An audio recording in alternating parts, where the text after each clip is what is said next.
सुमित सतीश रैमा। सही से छौड़ी नाच उमर छौआ खन काच। सही से छौड़ी नाच उमर छौआ खन काच। नहीं तो धक्के छौड़ा लटकतहुगे असाते जब तोरा पटकतहुगे पटकतहुगे लटकतहुगे पटकतहुगे लटकतहुगे। नहीं तो धक्के छौड़ा लटकतहुगे असाते जब तोरा पटकतहुगे असाते जब तोरा पटकतहुगे। ए भैया आगे में जो भी बैठे हैं ए भैया आप रेजर लाइट का उपयोग ना करें भैया। आप रेजर लाइट वाले भैया थोड़ा रेजर लाइट अपना बंद कीजिए। एना नहीं छौड़ी बैठ कन्या लहंगा उठा के बैठ।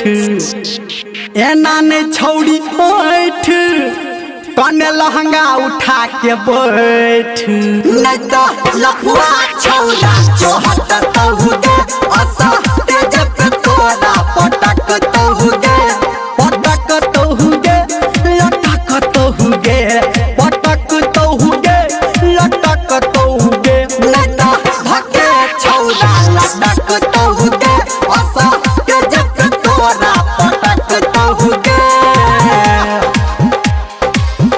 हाँ तो आप हैं शहर लता गुरु जी, आपके तरफ से हमारे छमिया का नाच देखकर 101 रुपया आया है। धन्यवाद भैया आपको। और हाँ भैया शांति बनाए रखें और भरपूर मजा ले हमारे इस ऑर्केस्ट्रा का।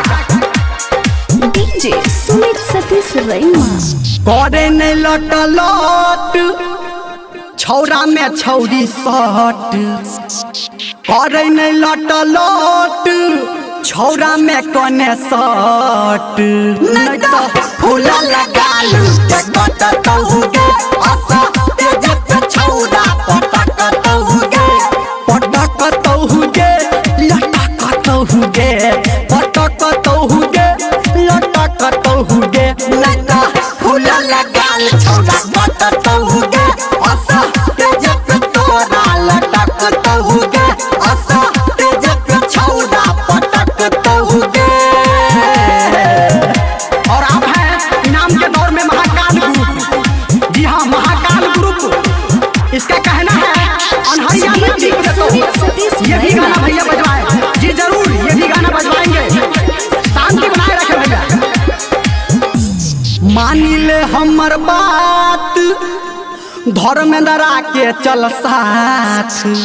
मानी ले हमर बात निर्मलिया के चल साथ। नहीं तो चोली चरचर फटतहुगे असाते जब छौरा लटकतहुगे लटकतहुगे पटकतहुगे फटतहुगे फटतहुगे। नहीं तो